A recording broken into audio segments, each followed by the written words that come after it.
watching HW News. This is me, Anusha. It was on September 18 that the Narendra Modi government announced that it has decided to ban the sale, storage and manufacture of e-cigarette. Announcing this move, Finance Minister Nirmala Sitharaman said that the decision was taken following recommendations of a group of ministers which is headed by her. Now, after which the Union Cabinet has given its nod to ban e-cigarette in our country. What the Cabinet has given approval today is first a decision to ban e-cigarettes, which is also otherwise technically called the ENDS, right? It is called the ENDS because it is Electronic Nicotine Delivery System, ENDS, the formal technical name of e-cigarettes. Now, what does the ban mean? It means production, manufacturing, import, export, transport or sale or even distribution and storage and advertisement relating e-cigarettes are all banned. The Cabinet therefore has taken this clear decision about banning e-cigarettes in all these 9 forms. And therefore, this decision is taken keeping in mind the impact that e-cigarettes is having on the youth of today. The data that we have largely is of course derived from the US's experience, and in the United States of America, the latest the statistics that I have before me says there has been a 77.8% growth among school students who are in the 10th and 12th level, and surprisingly, even middle school students have become a victim or are taking to e-cigarettes, and from among those middle school students, the increase or the growth in the e-cigarettes is about 48.5%.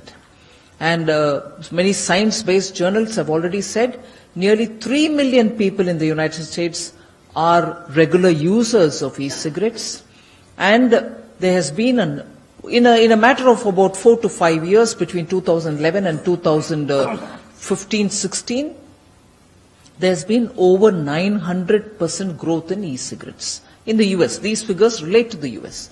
But in India, there has been ground reports as to how the youth have taken it as probably, and I'm using it in a very loose fashion. I don't want people to think, oh, minister said this, but it is in some places getting convinced as it's like a style statement, so people don't mind trying it. But unfortunately, just to give you a backdrop, e-cigarettes got promoted initially as a way in which people can get out of the habit of smoking cigarettes. It was to be a weaning process from using cigarettes so that people can get out of the habit of cigarette smoking. If you do this, gradually you can come out. Now, while announcing the ban on e-cigarette, which is the most popular form of electronic nicotine delivery system, or it calls ENDS, the government said and informed that the aim is to protect the youth of our country from the addiction of nicotine. E-cigarettes are addictive and comes with health hazards as they use as some kind of solutions of nicotine and other harmful chemicals, and mind you, some of which can also be toxic.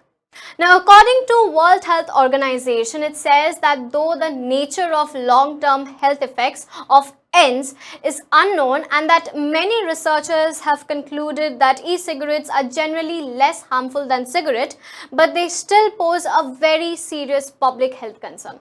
Now, once the ban comes into force, from consumption to production to manufacturing to its import to export to distribution to even advertisement of e-cigarettes, each and every single thing would become illegal in our country. Now, of course, it has health risk. Now, using a product which contained nicotine in any form is unsafe, and particularly for youth and women. For e-cigarette users, the vapor that they inhale contain toxic substances that increase several health issues from cardiovascular to pulmonary disease to even a risk of cancer. Now, speaking to HW News exclusively, Dr. Pankaj Chaturvedi, who is the Deputy Director at Tata Memorial Center in Mumbai, informed us how e-cigarettes have never been proven to be safe or even an alternative tool for quitting cigarette, and are people just being misguided by e-cigarette manufacturers. Now, let us hear what the doctor has said. Hi, I am Professor Pankaj Chaturvedi. I am a head and neck cancer surgeon in Tata Memorial Hospital, Mumbai. I want to inform you that whatever government has done to ban e-cigarette is an extremely important step, and we must laud the government. We must appreciate the government for taking this courageous step. Now, there are a lot of misinformation that is going around in the community and in the society, and that needs to be answered. And one of them is that e-cigarette is less harmful than the cigarette. If so, then why e-cigarettes are banned but not cigarette? Please understand, cigarette should be banned. Tobacco is very harmful. But to ban a product which is being used by 30 crore people is not an easy task. And therefore, the best way is to first reduce the consumption. And while the consumption is reducing, we can restrict the supply, and eventually we should work towards a society where there is no tobacco consumption. In the meantime, e-cigarette is being introduced as a safer version of cigarette, but that is not true because nicotine is a very toxic chemical. It is a lethal chemical. It is very harmful.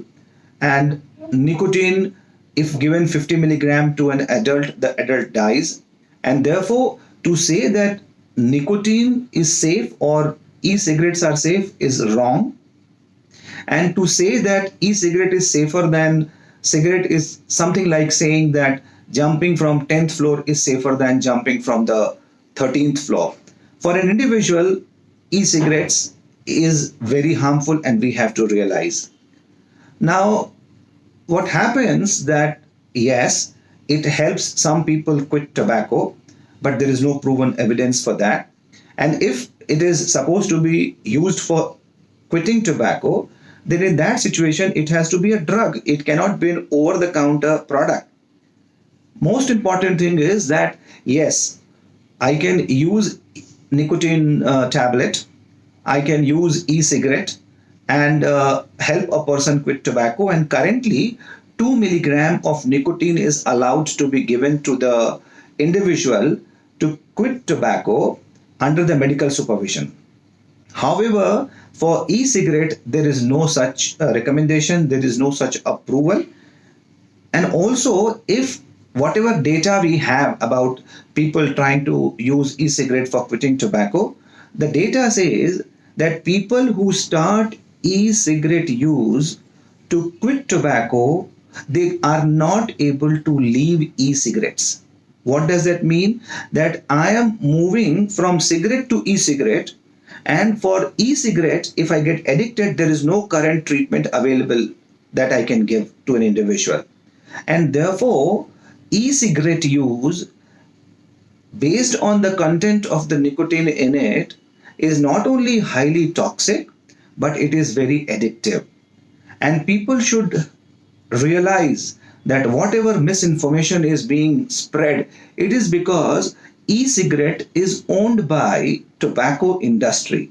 Most of the popular e-brands are either owned by tobacco industry or they are promoted by tobacco industry. So all this tamasha that is going on in the media and in the social media is because tobacco industry sees a very bleak future.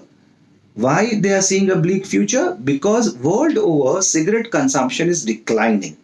Their profits are shrinking, and therefore they need to introduce or to market a new product which can replace e-cigarettes in the future so that they can remain profitable. Now, this is the same industry which has killed millions of people over several decades. This industry cannot be trusted. And the same industry, if it is marketing e-cigarette, you need to be very cautious. And all this information that if the e-cigarettes are banned, then tobacco industry will benefit is wrong, because e-cigarette industry and tobacco industry are essentially same, and we as doctors must understand that we have taken a Hippocratic oath. First, no harm. There is nothing like less harm, and therefore we should not harm the people. We should not harm the society. Now, talking about the new laws once the Prohibition of E-Cigarettes Ordinance of 2019 comes into effect, that included from its production, manufacture, import, export, transport, etc.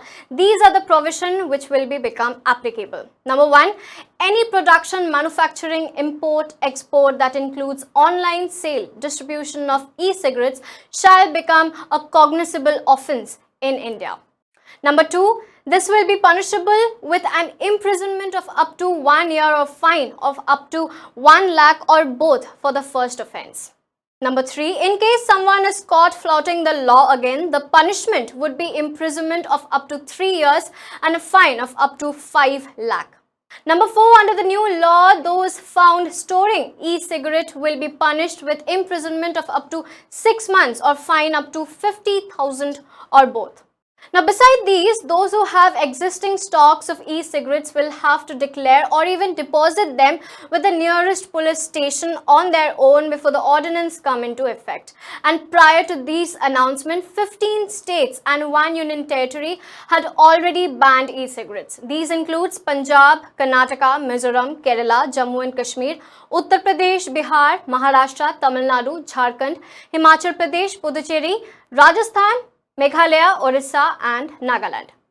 Now, the disease burden due to tobacco poses enormous, and if we look at the economic losses due to this, as per the Health Ministry's estimations, total economic cost attributable to tobacco use for all these diseases in 2011 amounted to rupees 1,04,500 crore, which is equivalent to 1.04% of the GDP. So, if the government feels a ban is a possible solution to India's alarming tobacco consumption levels, why not attack the root rather than attacking the secondary cause? And do let us know what you think in the comment box below. For more news updates, log on to www.hwnews.in.